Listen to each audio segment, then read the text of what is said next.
Hi friends, R4iലേക്ക് എല്ലാവർക്കും ഒരിക്കൽ കൂടി സ്വാഗതം. അപ്പോൾ ഈ ആഴ്ച മാർക്കറ്റിൽ ഒരു സ്റ്റെബിലിറ്റി ഉണ്ടാകുമെന്നും വാല്യൂ ബൈങ് നടക്കുമെന്നും പൊതുവെ ഒരു ആന്റിസിപ്പേറ്റ് ചെയ്തിരുന്നെങ്കിലും ഇന്ന് നിഫ്റ്റി 26,000 എന്നുള്ള ആ ഒരു സൈക്കോളജിക്കൽ ലെവല് ബ്രേക്ക് ഡൗൺ ചെയ്ത് 25,959 ക്ലോസ് ചെയ്തിരിക്കുകയാണ്. ഇപ്പോൾ നിഫ്റ്റി IT ഇൻഡെക്സ് ഒഴിച്ച് അക്രോസ് മാർക്കറ്റ് സെക്ടറിൽ ഇപ്പോൾ ലാർജ് ക്യാപ്പ് ആയാലും മിഡ് ക്യാപ്പ് ആയാലും സ്മോൾ ക്യാപ്പ് ആയാലും ആ ഒരു വ്യത്യാസമില്ലാതെ വമ്പിച്ച ഒരു സെൽ ഓഫ് ഇന്ന് പ്രകടമാണ്. BSEയിൽ നമ്മൾ നോക്കുകയാണെങ്കിൽ 27% സ്റ്റോക്കുകൾ അഡ്വാൻസ് ചെയ്തപ്പോൾ 68% സ്റ്റോക്കുകൾ ഡിക്ലൈൻ ചെയ്തതായിട്ടാണ് കാണുന്നത്. NSEയിലാണെങ്കിൽ 810 സ്റ്റോക്കുകൾ അഡ്വാൻസ് ചെയ്തപ്പോൾ 2316 സ്റ്റോക്കുകൾ ഡിക്ലൈൻ ആണ്. അപ്പോൾ തീർച്ചയായിട്ടും ബ്രോഡ് മാർക്കറ്റിൽ അല്ലെങ്കിൽ മാർക്കറ്റ് ഡെപ്ത് മൊത്തത്തിൽ വീക്ക്നെസ് ആണ് കാണിക്കുന്നത് എന്ന് ഇതിൽ നിന്നും വ്യക്തമാണ്. അപ്പോൾ നാളെ നിഫ്റ്റി എക്സ്പയറി ആയതുകൊണ്ടുള്ള ചില വളറ്റിലിറ്റി പ്രകടമാണ്. ഇപ്പോൾ കോൾ സൈഡിലുള്ള ഹയസ്റ്റ് ഓപ്പൺ ഇൻട്രസ്റ്റ് നോക്കുകയാണെങ്കിൽ 26,100 എന്ന ലെവലിലേക്കാണ് ഹയസ്റ്റ് ഓപ്പൺ ഇൻട്രസ്റ്റ് കാണുന്നത്. കഴിഞ്ഞ ദിവസം അത് 26,500 ആയിരുന്നു. ഇനി പുട്ട് സൈഡിൽ നോക്കുകയാണെങ്കിൽ 26,000 ഹയസ്റ്റ് പുട്ട് ഇൻട്രസ്റ്റ് ആണെങ്കിൽ 25,700 ആണ് സെക്കൻഡായിട്ട് ഹയസ്റ്റ് ഓപ്പൺ ഇൻട്രസ്റ്റ് നമ്മൾ കാണുന്നത്. അപ്പോൾ അവിടെ മാർക്കറ്റിൻ്റെ ആ ഒരു റേഞ്ച് 25,700 അതുപോലെ 26,100 എന്നീ ഒരു ലെവലിലേക്കാണ് നമ്മളിപ്പോൾ കാണുന്നത്. ഇപ്പോൾ കഴിഞ്ഞ ആഴ്ചയിലെ ശക്തമായിട്ടുള്ള ഒരു ഫ്ലക്ച്വേഷന് ശേഷം US ഇക്വിറ്റി ഇൻഡെക്സുകൾ നല്ല പെർഫോമൻസ് ആയിരുന്നു ലാസ്റ്റ് ട്രേഡിംഗ് ഡേയിൽ കാണിച്ചത്.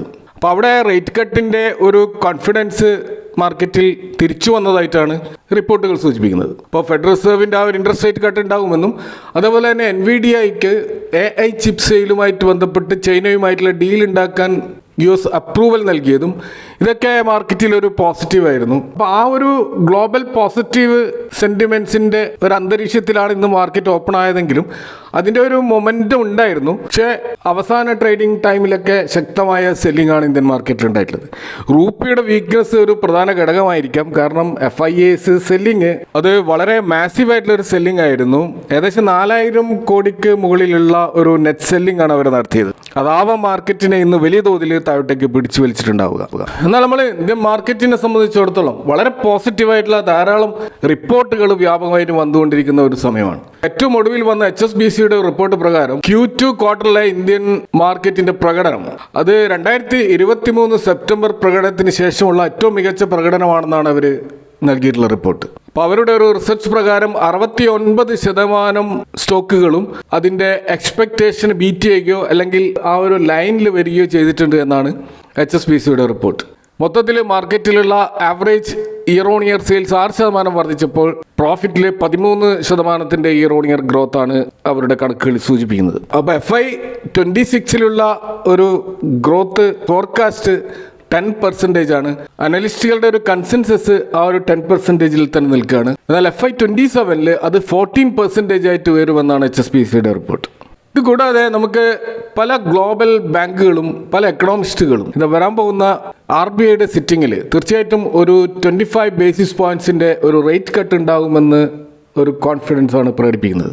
അപ്പോൾ കൺസ്യൂമർ ഇൻഫ്ലേഷൻ അതൊരു 0 ലെവലിലേക്ക് എത്തുകയും RBIയുടെ GDP ഫോർകാസ്റ്റ് 7% എന്ന ലെവലിലേക്ക് പ്രെഡിക്റ്റ് ചെയ്യുകയും ചെയ്ത സ്ഥിതിക്ക് ഒരു റേറ്റ് കട്ട് അനിവാര്യമാണെന്നാണ് പല അനലിസ്റ്റുകളും സൂചിപ്പിക്കുന്നത്. അപ്പോൾ തീർച്ചയായിട്ടും ഒരു റേറ്റ് കട്ട് കൂടി RBI നടത്തുകയാണെങ്കിൽ അത് ബാങ്കുകളെ സംബന്ധിച്ചിടത്തോളം അവരുടെ പ്രോഫിറ്റ് മാർജിനിൽ ഒരു ഇടിവുണ്ടാക്കുമെങ്കിലും മാർക്കറ്റിലേക്ക് ശക്തമായ ഒഴുക്കുണ്ടാകാനുള്ള ഒരു സാധ്യതയാണ് അത് നൽകുക. ഇപ്പോൾ ഇന്റർനാഷണലി ഫേമസ് ആയിട്ടുള്ള പല ബാങ്കുകൾ ഇപ്പോൾ ദൈറ്റ്ഷ്യ ബാങ്ക്, അതുപോലെ DBS അഥവാ ഡെവലപ്മെന്റ് ബാങ്ക് ഓഫ് സിംഗപ്പൂർ, അതുപോലെ ക്രിസിൽ പോലുള്ള റേറ്റിംഗ് ഏജൻസികൾ ഇവരൊക്കെ ഈ ഒരു റേറ്റ് കട്ട് പ്രവചിക്കുന്നുണ്ട്.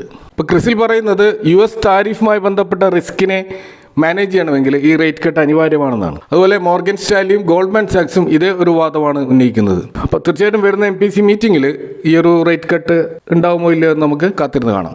ഇനി നമ്മൾ ഗ്ലോബലായിട്ട് കാണുന്ന മറ്റൊരു പുതിയ ചില ഡെവലപ്മെന്റ്സ് നോക്കുകയാണെങ്കിൽ ഈ ക്രിപ്റ്റോ മാർക്കറ്റിൽ വലിയ തോതിലുള്ള ക്രാഷാണ് കഴിഞ്ഞ ആഴ്ചകളിൽ ഉണ്ടായിട്ടുള്ളത്. നമുക്കറിയാം ക്രിപ്റ്റോ അതിൻ്റെ ഹയസ്റ്റ് റേറ്റ് ആയിട്ടുള്ള $126,156 എന്ന ലെവലിൽ എത്തിയിരുന്നു. അവിടെ നിന്നാണ് ഇപ്പോൾ 86,000 എന്ന ലെവലിലേക്ക് താഴേക്ക് വന്നത്. അപ്പോൾ ഏകദേശം 68% ഒരു ഫോളാണ് അതിൻ്റെ 52 വീക്ക് ഹൈയിൽ നിന്നും ഉണ്ടായിട്ടുള്ളത്. ഇതേപോലെ തന്നെ മറ്റൊരു ഫേമസ് ആയിട്ടുള്ള ക്രിപ്റ്റോ ആയിട്ടുള്ള ഇത്തീരിയം അത് $4,955 നിന്നും ഇപ്പോൾ 2,800 എന്ന ലെവലിലേക്കാണ് വന്നിട്ടുള്ളത്.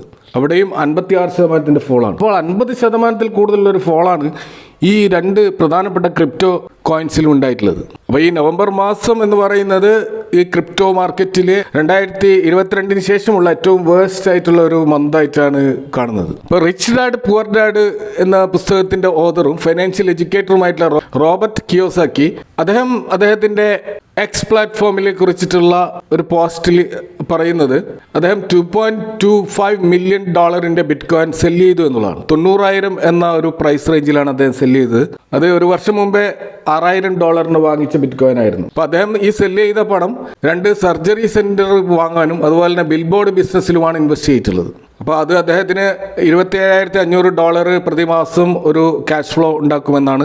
അത് ടാക്സ് ഫ്രീ ക്യാഷ് ഫ്ലോ ആയിരിക്കുമെന്നും അദ്ദേഹം പറയുന്നു. അപ്പോൾ ഈ റോബർട്ട് കിയോസാക്കി എന്ന് പറയുന്നത് അദ്ദേഹം ഈ മാർക്കറ്റ് ക്രാഷ് നിരന്തരം പ്രവചിച്ചുകൊണ്ടിരിക്കുന്ന ഒരാളാണ്. ഹിസ്റ്ററിയിൽ ഏറ്റവും വലിയ ക്രാഷ് ഉണ്ടാകുമെന്നാണ് അദ്ദേഹം പ്രവചിക്കുന്നത്. അതുകൊണ്ട് തന്നെ എല്ലാവരും അവരുടെ ഇൻവെസ്റ്റ്മെന്റ് സേഫ് അസറ്റുകളായിട്ടുള്ള ഗോൾഡിലും സിൽവറിലും ബിറ്റ് കോയിനിലും ഇത്തീരിയത്തിലേക്കും മാറ്റണമെന്ന് പറഞ്ഞ ആളാണ്. അപ്പോൾ അദ്ദേഹമാണ് ഇപ്പോൾ ഈ ബിറ്റ് കോയിൻ സെല് ചെയ്തതായിട്ടും പറയുന്നത്. എന്നാൽ അദ്ദേഹം ഇതിനെ ന്യായീകരിക്കുന്നത് ഇവിടെ സെല് ചെയ്തിരിക്കുന്നത് അവിടെ വേറൊരു അസറ്റ് ക്ലാസ്സിലേക്ക് മാറ്റിയിട്ട് അവിടെ നിന്നുണ്ടാകുന്ന ഇൻഫ്ലോ വഴി വീണ്ടും ബിറ്റ് കോയിൻ പർച്ചേസ് ചെയ്യുമെന്നാണ് അദ്ദേഹം പറയുന്നത്. ഇപ്പോൾ കിയോസാക്കിയുടെ പ്രവചനങ്ങൾ അദ്ദേഹം പല വിധത്തിലുള്ള ഈ മാസീവ് ക്രാഷ് നിരന്തരം പ്രവചിക്കുന്ന ആളാണ്. പൊതുവെ മാർക്കറ്റിൽ ഒരു ഭയം ഉണ്ടാക്കുന്ന ആളാണ്. എന്നാൽ അതേസമയം തന്നെ അദ്ദേഹം വളരെ സ്പെക്കുലേറ്റീവ് ആയിട്ടുള്ള ബിറ്റ് കോയിൻ പോലെയുള്ള ഇൻസ്ട്രുമെന്റിൽ ഇൻവെസ്റ്റ് ചെയ്യാനും പറയുന്നുണ്ട്. അപ്പോൾ അത് വളരെയധികം കോൺട്രാഡിക്ടറി ആണ്. അപ്പോൾ അതുകൊണ്ട് തന്നെ ഇദ്ദേഹത്തിന്റെ മാർക്കറ്റ് ക്രാഷ് പ്രവചനങ്ങൾ വലിയ സീരിയസ് ആയി എടുക്കേണ്ടതില്ലെന്നാണ് പല ലീഡിംഗ് ആയിട്ടുള്ള എക്കണോമിസ്റ്റുകളും അനലിസ്റ്റുകളും ഒക്കെ പറയുന്നത്. ഏതായാലും കിയോസാക്കിയുടെ ഇൻവെസ്റ്റ്മെന്റ് ഡിസിഷൻസ് പലപ്പോഴും പൂർണ്ണമായിട്ട് നമുക്ക് അംഗീകരിക്കാൻ കഴിയില്ലെങ്കിലും അദ്ദേഹത്തിന്റെ ഇൻവെസ്റ്റ്മെന്റ് ലെസൺസ് അത് വളരെയധികം ലേണിംഗ് വാല്യൂ ഉള്ള കാര്യമാണ് എന്ന് നമുക്കറിയാം. അതുകൊണ്ട് തന്നെ അദ്ദേഹം ഒരു എഡ്യൂക്കേറ്റർ എന്ന നിലയിലാണ് വളരെയധികം ഫേമസ്. നല്ലൊരു ഇൻവെസ്റ്ററായിട്ട് അദ്ദേഹം സക്സസ്ഫുൾ ആയിട്ടുണ്ട് എന്നുള്ള കാര്യം മറ്റൊരു ഡിബേറ്റബിൾ ഇഷ്യൂ ആണ്.